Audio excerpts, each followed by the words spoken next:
changer quoi. Ah, on va le boire.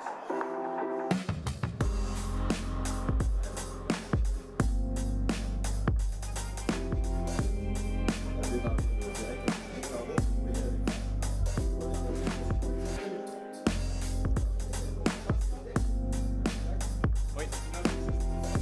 Ah, là, il y a des archives, ouais. Il y aura après, ouais. Sinon, il faut le refaire pour demain le refaire.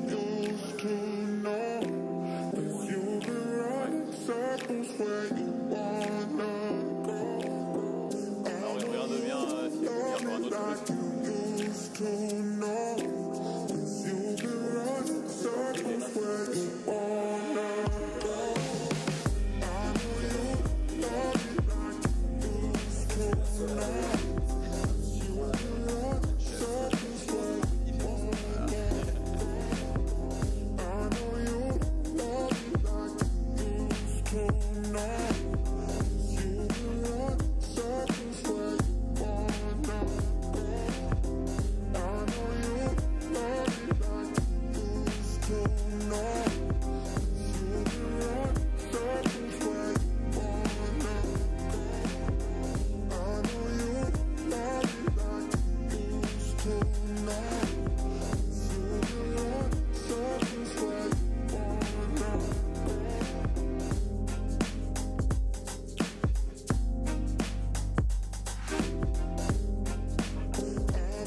Ce programme vous est présenté par Be Proud, broadcast and events everywhere.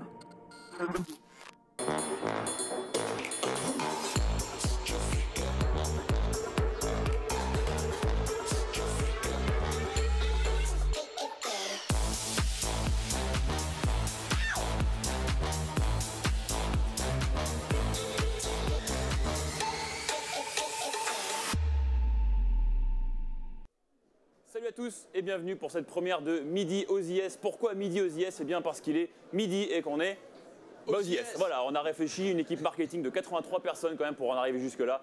Mais le fait est, nous voilà dans cette émission. Toute la semaine, vous nous retrouverez jusqu'à samedi, jour de la finale, à midi pour aborder les coulisses, parler du tournoi bien évidemment, tout ce qui gravite autour, des invités, avec le premier, le principal, j'ai envie de dire, d'entre eux, Jérôme Fechter, qui est le co-directeur du tournoi. Jérôme, sois le bienvenu. Bonjour Sébastien. Un visage que vous connaissez peut-être un petit peu déjà, qui va aussi nous accompagner, c'est celui de Mathieu Chanviard, le spécialiste sport de Alsace 20. C'est encore Alsace 20. C'est encore Alsace 20. C'est encore Alsace 20. Mais comptez les jours. Voilà, comptez les jours. Salut à tous. Puisque ce sera bientôt BFM Alsace. Absolument, Et, 28 juin. Voilà, et tu seras avec nous tous les jours pour nous faire vivre un petit peu justement le tournoi, les plus belles images et un petit peu le programme sportif du jour. Avec plaisir. Jérôme, première question pour attaquer tout de suite. On quitte le premier week-end, là voilà, les 2 premiers jours de tournoi. Déjà un petit bilan, comment ça s'est passé ce week-end? Raconte-nous un petit peu. Chaudement. Chaudement. Chaudement. Alors c'est pas le cas, il pleut un petit peu, hein, voilà, mais voilà. Il en faut bien un petit peu. Dans notre région, de toute façon, quand il fait aussi chaud, il y a un moment donné, il faut que ça tombe. Non, ça s'est très très bien passé. C'était d'abord un plaisir extraordinaire de retrouver notre public, nos invités. Voilà, c'était un moment de joie, ensoleillé, parfois un peu trop chaud pour certains. C'est aussi chaud pour l'organisation parce que c'est une machine qu'on allume une fois par an. Donc vous imaginez bien, on essaye de la tester, mais on peut la tester qu'en live au dernier moment. Donc quand on l'allume, il faut parfois intervenir à droite, à gauche pour que tout fonctionne. Mais tout a fonctionné, on a une équipe formidable. Et voilà, on est très heureux, on est aussi très heureux de cette nouvelle émission, Midi aux IS. Ce programme qu'on a travaillé ensemble pour proposer justement à tous ceux qui nous regardent de pouvoir profiter de ce tournoi. Et notamment des plus belles images. Et ça, Mathieu, c'est ton boulot. Complètement, voilà. Parce que c'est parti pour de vrai, comme le disait Jérôme. Enfin, c'est parti, donc pas aujourd'hui, parce que là, il pleut pour l'instant, mais ça tombe bien. Hier, il y avait du soleil, donc on va parler de ce qui s'est passé hier. Il faut quand même expliquer, Jérôme, il le sait, mais un tournoi comme ça, on peut se qualifier, on est invité en ce genre de tournoi, on peut aussi se qualifier. Il y a un tournoi de qualification, il y a même un tournoi de pré-qualification. C'est comme si vous au foot, vous passiez de national en Ligue 2, en Ligue 1 en une semaine. C'est ce qu'a réussi une Française. Regardez ces images, elle s'appelle Julie Gervais. C'est le rayon de soleil de ce début de tournoi. Elle a joué les pré-qualifs, elle perd en finale de pré-qualif, donc du coup, elle rentre chez elle à Lille, elle descend du train. Denis Negelen, l'autre co-directeur directeur du tournoi l'appelle pour lui dire ah ben en fait il y a une joueuse qui est forfait, tu peux revenir. Elle saute dans le train, elle revient à Strasbourg, elle gagne ses 2 matchs de pré-qualif contre 2 têtes de série, dont hier c'est les images que vous voyez contre une Allemande, Obgarskis, corrigé 6-4, 6-0. C'est une joueuse qui avait arrêté sa carrière il y a 1 an et demi pour devenir prof de tennis. Elle faisait des tournois encore à droite à gauche comme ça, elle joue le tournoi de sa vie, c'est la première fois qu'elle rentre dans un tournoi de ce niveau-là. Et elle jouera aujourd'hui, vous la retrouverez sur le court numéro 1 si la pluie s'arrête. Mais là c'est un super vent de fraîcheur, elle est complètement spontanée, regardez là à la sortie du cours. Comme dit, c'est la perf de sa vie, elle a tourné autour de la 500e place mondiale grosso modo, elle est 700e aujourd'hui. Elle est sortie du cours, vous la voyez en mode selfie, autographe, c'est la semaine de sa vie tout simplement. Ça lui est jamais arrivé. Il y a souvent parfois des belles histoires comme ça, on est dans un sport quand même, c'est le haut niveau, c'est très formaté, les joueuses le cadrent. Elle est 100% nature, 100% spontanée, elle dit je suis sur mon petit nuage, je profite. Rendez-vous donc Julie Gervais, cours numéro 1, c'est le grand sourire de cette journée. C'est la petite chouchoute du coup, on peut dire ça comme ça. Peut-être, et puis il y a des précédents, il y a des joueuses issues des qualifs qui parfois vont très loin, on verra si elle fait cette perf. Et avec aussi le grand début du tournoi aussi des têtes de série, les 2 principales têtes de série que Jérôme couve certainement, Karolina Pliskova-Lacek, Angelika Kerber qui sont sur le cours aujourd'hui aussi, 2 anciennes numéro 1 mondial quand même, quasiment une trentaine de tournois à leur palmarès à chacune, 4 françaises aussi en lice, Océane Dodin dont le match a été interrompu tout à l'heure, Carole Monet tout à l'heure, Diane Paris également, et donc Julie Gervais sur le cours numéro 1. Et puis allez, un petit clin d'œil puisqu'il me reste une petite minute à Samantha Stosur, l'Australienne, qui a gagné 2 fois ici quand même. On peut regarder, c'était son match d'hier après-midi là aussi, c'est sous le cagnard, un vrai temps à l'Australienne. Double vainqueur des IS, vainqueur de l'US Open, finaliste à Roland Garros aussi il y a quelques années. C'est sa toute dernière saison, c'était son dernier passage à Strasbourg, ça méritait bien un petit clin d'œil.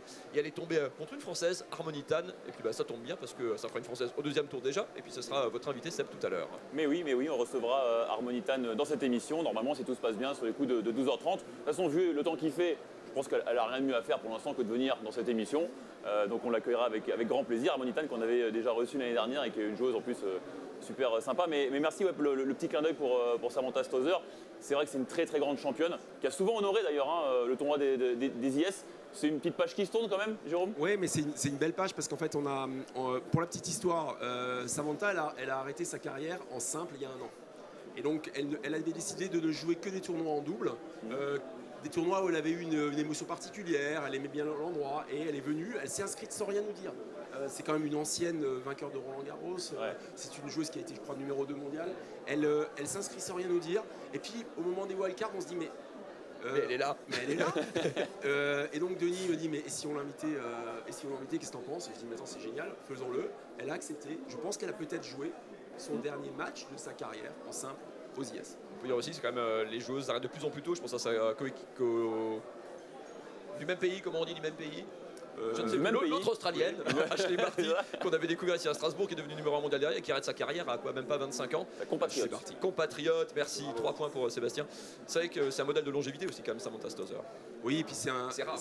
C'est rare, mais je pense qu'en fait elle prend du plaisir aujourd'hui. Elle fait ça parce qu'elle aime jouer au tennis, parce qu'elle aime, je pense tout simplement, on le sent dans son attitude. C'est elle qui a fait le tirage au sort, en présence également de Nicolas Pfeiffer.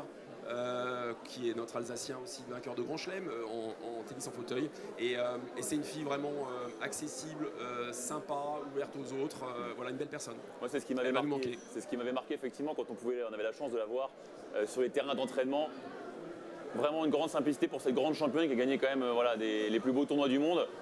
Venir là à Strasbourg, c'était un beau clin d'œil. Autre beau clin d'œil, tu l'as dit Mathieu, sur Harmony Tan. Là aussi, ça fait plaisir finalement que ce soit une Française qui soit là, dans ce match historique pour elle. Un tour de plus pour Harmony. Oui. C'est pas du tout une surprise, selon moi. Elle joue très bien en ce moment. C'est une des Françaises qui a les meilleurs résultats.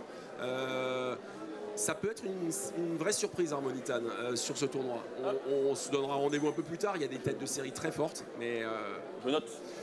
Pour les paris. Je note. Parce qu'elle met quand même 6-2-6 à Stosur, alors qu'il certes joue moins en simple, mais elle l'a sorti avec la manière. Quoi. Oui. Assez sèchement quand même. J'espère que je ne vais pas lui porter malheur parce qu'en général je suis très très mauvais en pronostic. Bon, on attaque la 36e édition. C'est une grande longévité. On va en parler tout à l'heure avec Christophe Chiep des DNA justement sur cet aspect un petit peu historique. Est-ce qu'on peut dire qu'aujourd'hui il est mieux installé que jamais ce tournoi? D'abord, moi j'y suis pour rien. Je n'ai fait que. Imposteur. Je n'ai fait que. Qui est cet homme? Voilà. Je n'ai fait que participer à une aventure qui a été construite depuis, tu l'as dit, 36 ans. Ça fait partie de l'héritage de notre région. Denis m'a proposé de participer avec Christophe et Pierre Hugues à la reprise du tournoi il y a 3 ans maintenant. Et moi, je me sens porteur de cet héritage et j'espère qu'on saura le faire grandir, le garder le plus longtemps, bien entendu, jusqu'au jour où on sera trop vieux, le transmettre. Et un jour qu'ils soient encore dans un meilleur état qu'aujourd'hui. Mais c'est sûr et certain que l'équipe de Denis a fait depuis 10 ans un travail exceptionnel. Nous, on a essayé de survivre au Covid. Voilà, ça a été notre job pendant 2 ans. Là, cette année, c'est un énorme succès. Je pense qu'on récolte les fruits de cette période-là. On a gardé le contact avec notre public, avec les joueuses, avec nos bénévoles, avec toutes nos équipes. Et c'était très important parce que et avec évidemment tous nos partenaires qui ont pu venir, inviter leurs clients. Ils ont fait des gens qui n'étaient jamais venus aux IS sont venus pendant ces 2 ans. Des joueuses qui n'étaient jamais venues aux IS sont venues et maintenant ils reviennent. Parce que c'est fragile un tournoi comme ça. Enfin, on le voit, il y a très peu de tournois qui durent aussi longtemps. Il n'y a quasiment aucun en France qui a duré aussi longtemps. Oui, et puis si vous prenez le tournoi de Nuremberg qui a été revendu à Cologne juste l'année avant Covid, Cologne n'a jamais eu lieu. C'est des périodes qui ont été très très difficiles. L'équilibre économique de tournois de notre catégorie est toujours difficile. Voilà, on n'est pas des grands chelems. Alors il y a une spécificité à ce tournoi quand même, c'est le côté éco-responsable. Alors chaque jour, Jérôme, nous aurons une rubrique dédiée à ça. C'est d'ailleurs, on a même fabriqué un jingle spécial éco-responsabilité. Regardez.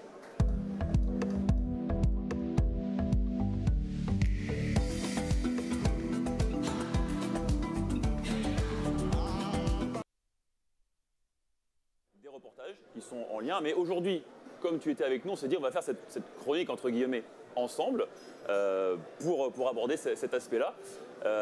Alors que on a Denis Nejlen, le directeur du tournoi, qui passe en ami. À la limite, oui, Mathieu, je te vire pas, mais si tu veux laisser ton micro à Denis, allons-y. Hein. C'est la place du chef. C'est le direct, alors profitons-en. Hein, voilà.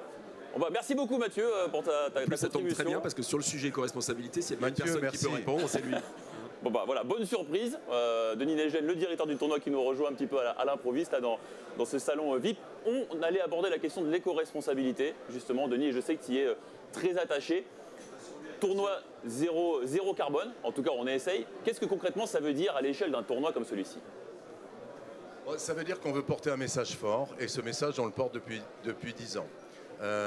On est aujourd'hui sous les recommandations de faire des économies d'énergie, de faire des économies dans la mobilité. Et c'est souvent perçu comme une contrainte, alors que je crois qu'un événement de sport qui réunit des milliers de personnes peut faire passer des messages beaucoup plus en douceur. Donc il faut qu'on soit exemplaire. Et on l'est. On a mis en place 80 process de changement depuis 10 ans. Tout ça a marqué notre empreinte carbone et n'a fait que la diminuer. Et on a totalement passé au zéro carbone, même si on n'a pas tout à fait le droit de le dire encore, puisqu'on est rentré dans un plan de reforestation dans une forêt à côté de Strasbourg, la forêt de Mollkirch, où on a replanté 3000 arbres en 2021. On va refaire le même programme en 2022. Et donc on est officiellement aujourd'hui vraiment en route vers le zéro carbone, puisque cet effort de reforestation nous a permis de séquestrer plus de carbone que ce qu'on dépensait. Donc on a été reconnu par le ministère, ce projet, et de la transition écologique, et qui nous a décerné, qui a décerné au projet plutôt, le label bas carbone. Donc on est vraiment l'événement le plus en pointe aujourd'hui en France. Vous parlez bien près du micro, parce que c'est vrai qu'on a un son d'ambiance, on est au cœur du village. Concrètement, ça veut dire aussi, parce que oui, replanter des arbres, capter le carbone, ça c'est une bonne chose, mais il faut aussi diminuer au départ notre empreinte carbone ici sur site. Alors quelques exemples. C'est ce que je vous expliquais. On a mis en place 80 process de changement en 10 ans. Ça a commencé par l'incitation à prendre les transports en commun. On a la chance d'être dans une ville qui est très en avance sur la mobilité, sur le tram, sur même les bus électriques, sur les pistes cyclables. Donc on incite les gens à venir en transport en commun. On leur dit on vous paye le tram. Vous venez acheter un billet aux IS, on vous enlève 3 €. Ça, c'est un engagement qu'a pris l'organisateur. Personne ne le fait encore. Donc ça incite les gens aussi à prendre les transports en commun. On encourage le covoiturage. On a un parking qui est gratuit pour les gens qui sont 4 dans un véhicule. On a amélioré encore les pistes de vélo. On a mis des bornes de recharge aussi pour les vélos et les voitures électriques. On n'utilise plus qu'une flotte électrique ou hybride pour le transport de nos VIP et de nos joueuses. Donc on ne sert, maintenant on a beaucoup de succès dans le village d'hospitalité, donc des repas gastronomiques. Eh bien on ne sert plus que des produits de la saison, que des produits de la région. 70% des produits sont bio. Et on a diminué par 5 le poids carbone d'un repas moyen. Il était 2200 grammes, mais aujourd'hui, il est de 400 grammes chez nous. Donc voilà, tous ces efforts, on a touché tout. L'impression, on n'en a presque plus. Quand on utilise du papier, il est forcément en papier recyclé. On n'utilise que des encres solides, des encres végétales, plus d'encre chimique. La liste est très longue, mais en fait, on a formidablement réduit la trace carbone. J'en rajoute une. Si tu vois sur le cours central, alors il pleut en ce moment, mais tout à l'heure, il y a des poubelles de tri. Et même les joueuses, évidemment nos publics, évidemment l'organisation, évidemment nos restaurants, mais les joueuses vont même mettre leur eau de banane dans la poubelle, dans le bac qui est prévu à cet effet, c'est-à-dire on trie jusqu'au biodéchet et ça va ensuite chez un méthaniseur et donc avec notre partenaire Engie qui produit du biogaz. Mais tu sais qu'on est allé filmer là-bas et que dans la semaine, vous retrouverez justement ces reportages auprès du méthaniseur et de l'usine de tri également pour les bouteilles Carola également. Donc tout est prévu. Est-ce que les joueuses y sont sensibles à ça? Est-ce que c'est un argument pour les faire venir? Je ne dirais pas que c'est un argument pour les faire venir. Je crois que les joueuses sont de plus en plus sensibles parce que les joueuses, elles sont dans une génération où on est devenu extrêmement sensible. Tous les rapports aujourd'hui, toutes les études sur ces sujets-là montrent que 80% des moins de 25 ans sont extrêmement sensibles au problème du changement climatique. Donc quand elles voient, et quand on leur explique, quand on prend le temps de leur expliquer les efforts que nous faisons, elles sont toutes à fond derrière. Donc elles en parlent. Et ça construit aussi la réputation internationale de l'événement. Bon, deux petites questions pour terminer avant de vous laisser rejoindre vos nombreux invités. On mange bien, je crois, ici. On est plutôt pas mal. Hein, un mot sur le repas, parce qu'il est concocté par un chef quand même. Oui, bien sûr. On a cette année, je crois, 4 étoiles au Michelin, puisqu'on avait eu la chance d'avoir eu le partenariat, l'effort qu'a fait Marc et Berlin pour venir produire, acheter, faire les menus de la finale depuis quelques années. Aujourd'hui, il a souhaité aussi étendre ça à des gens qu'il a formés. Donc, on a cette chance aujourd'hui d'avoir aussi Joël Phillips, qui a 2 étoiles au Michelin, et puis François Bord, qui est son bras droit, qui est le chef de la brasserie des Haras. Donc voilà, on est aujourd'hui dans une qualité gastronomique hors du commun pour un événement de sport. Bon, alors on a hâte d'aller voir ça, d'aller goûter ça.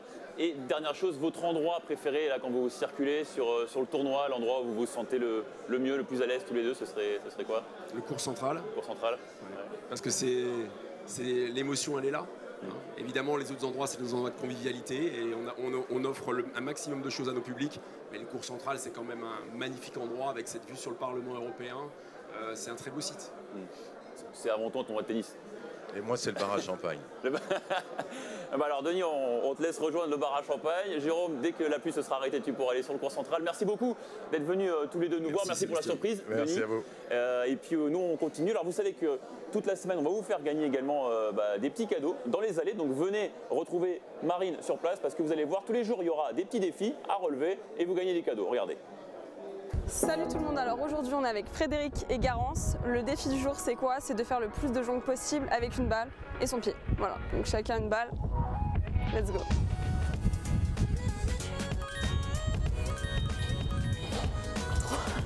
Ah ouais, c'est plus compliqué que prévu je crois. 3, 4, 5, 6. 6 ouais. 4. Désolé Frédéric, mais je crois que c'est Garance qui a gagné, t'as réussi à en faire 6. Et Frédéric, t'en as fait combien? 4. Bon, du coup, on va offrir le petit sac à Garance. Voilà, des petits goodies dedans. Et bon, parce qu'on est quand même bons joueurs, un petit sac pour Frédéric. Et nous revoilà en plateau avec Pia Ims qui arrive pile à la seconde près, juste dans le bon tempo.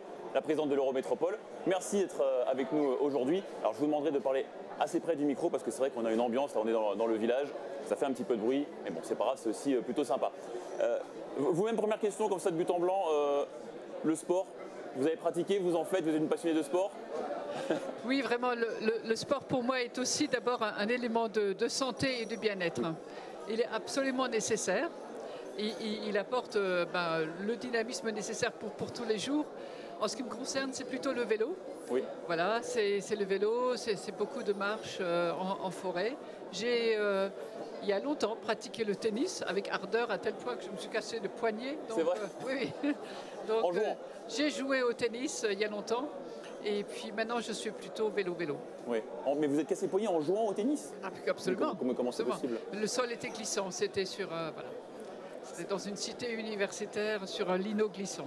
Et du coup, ça a peut-être brisé une carrière. Peut-être. On ne sait pas.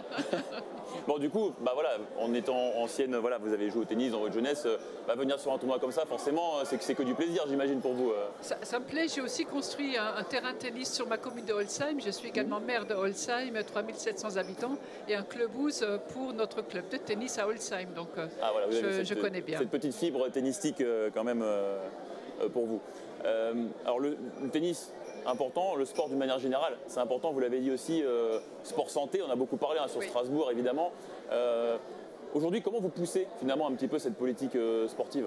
Comment on accompagne? L'Eurométropole la pousse vraiment à beaucoup de niveaux. Tout le monde sait à quel point on s'engage pour le sport de haut niveau avec des soutiens financiers très importants, mais c'est aussi les infrastructures pour le sport de haut niveau. Tout un chacun sait que nous sommes en maîtrise d'ouvrage et le principal financeur de l'agrandissement du stade de la Méno. 100 millions d'euros, la métropole y met 53. Après, on a la région CEA à la ville. Nous sommes aussi en soutien pour la SIG, donc ça c'est le basket. Bien sûr, à 2 pas d'ici d'ailleurs, voilà, pas très loin. Nous sommes à proximité. Donc ça, ce sont des soutiens historiques importants et qui nous amènent beaucoup sur des logiques aussi de rénovation de ces infrastructures. Mais ce qui me tient tout autant à cœur, c'est le sport pour tous. Et donc, pour la première fois, nous subventionnons aussi des clubs qui ne sont pas forcément les premiers, qui ne sont pas forcément strasbourgeois, et que toutes les communes peuvent pousser leurs associations également à pouvoir en profiter. Je parle de soutien financier.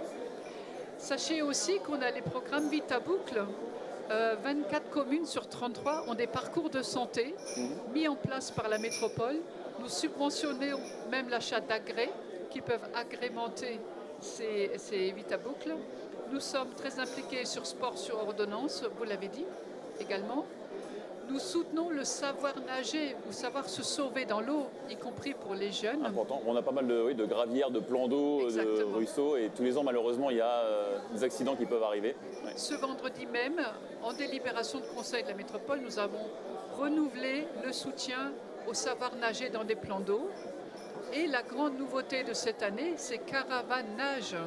Sachez qu'il y a des piscines mobiles qui vont aller dans les petites communes pour proposer à tous ceux qui ne savent pas nager, souvent c'est des jeunes, apprendre à nager et à se débrouiller dans l'eau. Donc une politique sportive très vaste qui soutient tous les sports. Oh, c'est une belle initiative. Bon, aujourd'hui il pleut. Bon, pour nager, c'est pas forcément le bon jour, mais enfin, en tout cas, c'est une très belle initiative. Et pourquoi soutenir aussi un événement comme les IS? Est-ce que c'est aussi parfois une question de prestige aussi parce qu'on sait que c'est regardé dans, je crois, 140 pays dans le monde. Enfin, voilà, là, on replace Strasbourg vraiment sur une carte quand même, là. Alors, c'est vraiment un événement exceptionnel. Ça fait rayonner Strasbourg et tout son territoire, comme vous l'avez dit, très, très largement grâce aux médias interposés. Soulignons aussi que c'est quand même une épreuve féminine, donc qui mérite d'être soulignée. Le sport n'est pas encore partout féminin. Oui. Hein, et donc c'est une marque historique déjà de Strasbourg et de son territoire d'avoir les IS ici. Donc on est très heureux parce que ça nous fait rayonner en plus à proximité du Parlement européen, qui est souvent par les médias du coup mis en valeur. C'est quand même une identité forte qu'on porte ici. Ah oui, tous les ans, il y a des images magnifiques, incroyables de ce cours de tennis avec le Parlement en fond. Et ça vaut tous les discours du monde, je pense, pour une ville comme Strasbourg. Merci beaucoup, Pia Ims, d'être venu nous faire un petit coucou. Voilà, avec plaisir. Dans ce salon, je vous laisse après aller rejoindre les autres convives, invités, partenaires qui sont tous là. Ils sont nombreux et qui passent un très bon moment. Et puis nous, on va enchaîner avec une chronique. C'est laquelle déjà? Attendez, bougez pas. Oui, voilà, c'est ça, je me rappelle. Heureusement que j'ai une petite fiche. On va parler de l'histoire. L'histoire, Christophe Schnepp, les DNA, il va revenir tous les jours également avec sa chronique sur des moments un peu fous ou en tout cas qui ont caractérisé, marqué l'histoire de ce tournoi. Bonjour, aujourd'hui je vous propose un petit cours d'histoire. On dispute depuis samedi la 36e édition des internationaux féminins de Strasbourg. Alors il faut savoir que ce tournoi déjà se tient sans interruption depuis sa création, ce qui est quand même une vraie performance. Il n'y a pas beaucoup de tournois sur le circuit mondial qui sont aussi longs et qui ne se sont jamais arrêtés. En 36 ans, les IS ont changé une fois de nom et 3 fois de site. Alors tout commence en 1987. Le tournoi s'appelle le Grand Prix de Strasbourg et il se joue sur les installations du Lawn Tennis Club. C'était par là-bas, pas très loin, à moins d'1 kilomètre, déjà dans le quartier du Wacken, à quelques centaines de mètres. En 1988, c'est le grand déménagement. La Ligue d'Alsace de tennis devient propriétaire du tournoi et elle le rapatrie à Haute-Pierre. Donc là, on met le cap encore plus loin à l'ouest. Dans le quartier de Haute-Pierre, l'épreuve est rebaptisée Internationaux féminins de Strasbourg et elle va se jouer pendant 23 ans à cet endroit. En 2011, on refait les cartons. Les IS reviennent au quartier du Wacken, sur le site du Tennis Club de Strasbourg, qui se prête beaucoup mieux au développement du tournoi. Le site est beaucoup plus vaste, la surface est au moins multipliée par 3, voire même à 5. Le décor est très chouette, avec le Parlement européen derrière nous et le quartier d'affaires juste à côté. On peut prendre les paris que les IS ont trouvé leur décor définitif. Et voilà, Christophe Schnepp, DDNA, autre partenaire d'ailleurs média de ce tournoi des internationaux de Strasbourg que vous retrouverez donc tous les jours. Autre chronique, alors si vous nous avez suivi l'année dernière, ça s'appelait La terrasse des IS, eh bien on avait déjà cette chronique qui est l'auto-interview qui est réalisée par les soins de l'autre partenaire de l'Espace H, interview dans une voiture, ce sera tous les jours et aujourd'hui c'est avec Audrey Maudré, ça parle maquillage.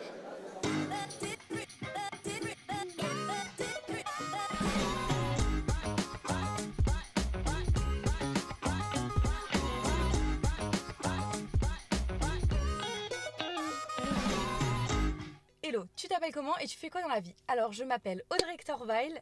Vous me connaissez peut-être sous le nom de Mi-Audrey sur TikTok et Instagram. Je suis en 3e année de droit. Je fais des maquillages type SFX, horreur, beauté. Mais surtout, ce que je préfère, c'est les maquillages un peu différents, comme les maquillages Avatar ou les maquillages... Là, je fais actuellement une série Marvel. Tu joues au tennis. J'ai joué de, allez, on va dire 2008, quelque part par là, à 2016, j'étais classée, j'étais 30. Prononce ce nom de joueuse.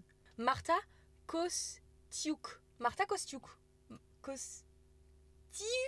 Kostiuk. Je sais pas. La voiture de mes rêves.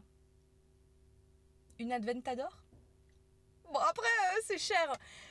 Dans mes plus raisonnables, j'ai toujours rêvé d'avoir une Mini. Oh, la Mini Cooper, là, rouge. Incroyable, j'ai toujours rêvé d'avoir une Mini. J'ai actuellement une Seat Ibiza. Question tac au tac. Ok. Réseau. TikTok. Bah salé, je suis désolée. Salé.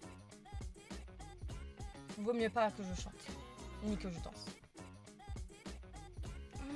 Commander, c'est bien. Road trip. J'ai fait un road trip aux États-Unis, côte est, côte ouest. C'était vraiment mes meilleures vacances. On a vu tes make-up Marvel, tu es une fan inconditionnelle. Mon personnage préféré, c'est Iron Man, qu'il repose en paix. Comment as-tu appris à faire des make-up artistiques? Par moi-même et des vidéos YouTube. Le maquillage dont tu es fière. Spider-Man, je trouve que c'est celui que j'ai le plus réussi. Combien de temps mets-tu en moyenne pour faire un maquillage? Alors, ça dépend. Quand c'est vraiment un maquillage travaillé comme Spider-Man, là, c'est 6 heures. Et Iron Man, ça m'a pris 12 heures. Prononce cette phrase 4 fois. 16 jacinthes sèches dans 16 sachets secs. 16 jacinthes sèches dans 16 sachets secs. 16 jacinthes sèches dans 16 sachets secs. 16 jacinthes sèches dans 16 sachets secs. Oui! Quel sentiment as-tu quand tu retires un make-up après des heures passées à le faire? Là, j'ai envie de tout casser. Ta spécialité alsacienne préférée? Simple, clair, net, précis, la tarte flambée. Voilà. Qu'elle soit gratinée, champignons, minster, ail et fines herbes. Tu nous fais un maquillage pour l'auto-interview. Bien sûr. Cette auto-interview vous a été présentée par l'Espace H. Les 16 jacinthes dans les sachets de je sais pas quoi là. Ah, j'en pouvais plus. Voilà pour cette auto-interview et comme promis on l'avait annoncé, Harmonie Tan est avec nous, elle nous a rejoint. Bonjour Harmonie. Bonjour. Comment ça va? Ça va très bien. Ça va plutôt bien je pense. Ouais, ça va. Ça va plutôt bien. Alors avant de commencer, on va regarder ensemble un petit programme qui s'appelle 7 sur 7, programme un petit peu humoristique, on a essayé en tout cas. Et tu vas voir, parce qu'on parle un petit peu de toi dedans. Donc on regarde ça et on revient après pour l'interview.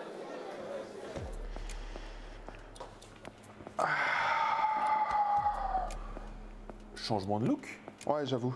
J'ai trouvé un nouveau bis pour me faire du pèse dans la balle jaune. Oh. Ouais.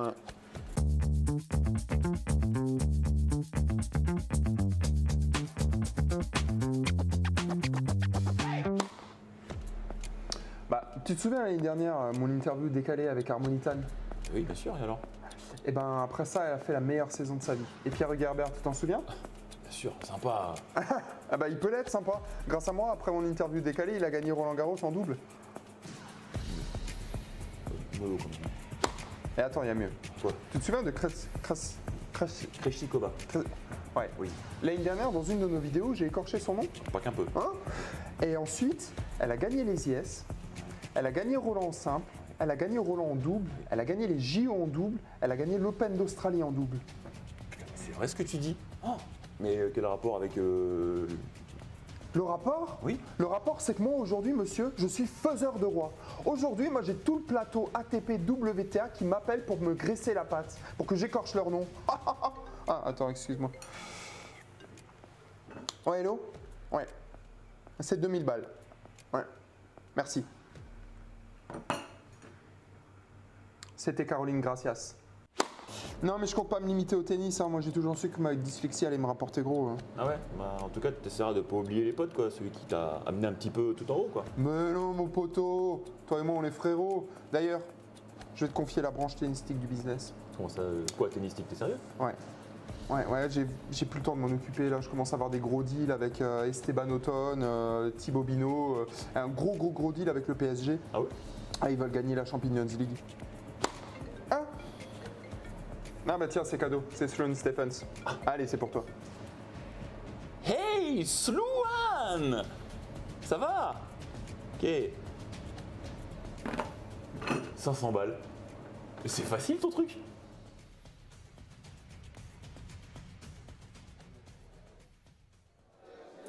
Voilà, on essaie de faire notre mieux, j'espère que ça vous fait marrer. 7 sur 7, vous le retrouverez tous les jours également et sur la page Facebook et Instagram. Harmonie, donc il y avait un petit clin d'œil, c'est vrai qu'on s'était vu l'année dernière, effectivement, derrière une très belle année pour toi qui a confirmé, je dirais un peu, ça y est, la place dans le top 100 elle commence à s'installer, même si aujourd'hui 112 je crois, mais bon, 90 mondial début avril, ça y est, tu commences à basculer vraiment dans le bon chapeau, on va dire ça comme ça. Ouais, bah c'est vrai, je pense que ça m'a donné un peu plus de chance d'avoir cette interview ici et puis ça m'a fait monter dans le top 100 mondial. Voilà, tout est lié, voilà. Un regard sur ce tournoi de Strasbourg, où bon, tu es venu l'année dernière, te voilà de retour. Comment tu le trouves, comment tu le vis? Qu'est-ce qu'il y a de mieux qu'ailleurs peut-être? Bah, là c'est complètement différent parce qu'on n'a pas le Covid, on n'a plus les restrictions, tout est normal, il y a du public. Enfin, moi je trouve le tournoi super et en tout cas cette année pour l'instant ça se passe bien. On a parlé tout à l'heure un peu d'éco-responsabilité. Est-ce que toi, à titre personnel ou entre joueuses, ça vous en parlez un petit peu de cet impact que le tournoi essaye d'avoir? Oui, bah après, je crois que tous les tournois français ils font ça. J'ai vu que Roland Garros, on avait aussi des gourdes. Ils vont nous donner des gourdes, il n'y aura plus de bouteilles. Et je trouve ça vachement bien, même si c'est compliqué, franchement. Pour trier tout ça, parce que l'arbitre me disait il faut mettre la bouteille là, la banane là, et quand on est dans le match, on ne pense pas spécialement à mettre dans la bonne poubelle, donc voilà. Oui, c'est vrai qu'en cours de match, on a d'autres problèmes que le tri à ce moment-là, oui, j'imagine. Ouais. Tu as disputé hier ton premier tour, victoire, contre Samantha Stosur. Alors, Samantha Stosur, c'est quand même une figure. Jérôme Fechter, tout à l'heure, le co-directeur du tournoi, nous disait que c'était peut-être le dernier match enceinte de la carrière de Samantha Stosur. Qu'est-ce que ça fait finalement de jouer contre une joueuse comme ça, bon, qui est sur la fin de sa carrière, mais qui représente quand même quelque chose dans le tennis féminin? Mais moi, j'étais extrêmement tendue avant de commencer le match parce que finalement, je la voyais tout le temps à la télé et c'est une joueuse auquel j'ai quand même beaucoup apprécié son jeu, ses performances. C'est une légende en fait et c'est toujours compliqué de jouer ce genre de joueuse. Donc après, elle m'avait dit que c'était son dernier match, mais réellement son dernier match en simple, elle me l'a dit dans les vestiaires, donc je suis son dernier match. Et ben ouais, ça fait quelque chose de se dire j'ai battu, t'es la dernière contre qui elle a joué. C'est ça, voilà. C'est beau. Comment tu te sens? Jérôme tout à l'heure nous disait Harmonitan, ça peut être la bonne surprise de la semaine. Est-ce que tu te sens, alors bien sûr on va pas se projeter, on fait pas de plan sur la comète, mais comment tu te sens là, à l'entame de ce tournoi, après cette belle victoire hier Je me sens plutôt bien, j'ai bien joué en début d'année, donc c'est vrai que le fait d'intégrer le top 100 pour la première fois, ça m'a fait du bien aussi. Et je trouve que mon tennis évolue de mieux en mieux. Justement, c'était une des questions que je m'étais notée. Sur quoi tu travailles actuellement pour vraiment être définitivement dans ce top 100 et puis évidemment aller voir plus haut, parce que évidemment on va pas se contenter de ça. Donc, j'essaye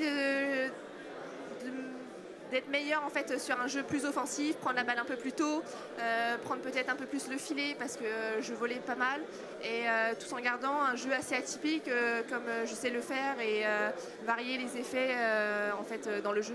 Oui, on a vu les petites amorties bien distillées hier à gauche à droite. Ça revient à la mode l'amorti un peu dans le tennis, tu dirais? De plus en plus en tout cas. Après, j'ai toujours fait ça depuis que je suis petite, j'adore faire ça et c'est mon style de jeu. Un dernier mot sur les conditions. Hier, il a fait très très chaud, donc un terrain très sec. Là, il pleut. Les prochains jours, à voir. Est-ce que là, c'est difficile de switcher comme ça, de conditions de jeu? Je pense que le tennis c'est vraiment un sport où il faut s'adapter le plus possible. Tous les jours c'est pas pareil, il y a toujours du vent, du soleil, un mauvais temps, c'est jamais la même chose, mais pour moi ça me dérange pas trop. Bon, parfait. Écoute, merci beaucoup Harmonie d'être venue nous voir dans cette émission Midi OZS. On te souhaite évidemment de continuer le plus loin possible dans ce tournoi pour que tu gardes un autre souvenir encore de Strasbourg encore plus beau, parce que nous on aime bien laisser des beaux souvenirs aux gens qui viennent en Alsace. Merci. Merci beaucoup d'être passé nous voir. C'est la fin de cette émission. J'espère que vous avez pris quand même du plaisir à la regarder. Nous, on sera là demain, midi pile, de la même façon. Bon appétit à tous. Salut.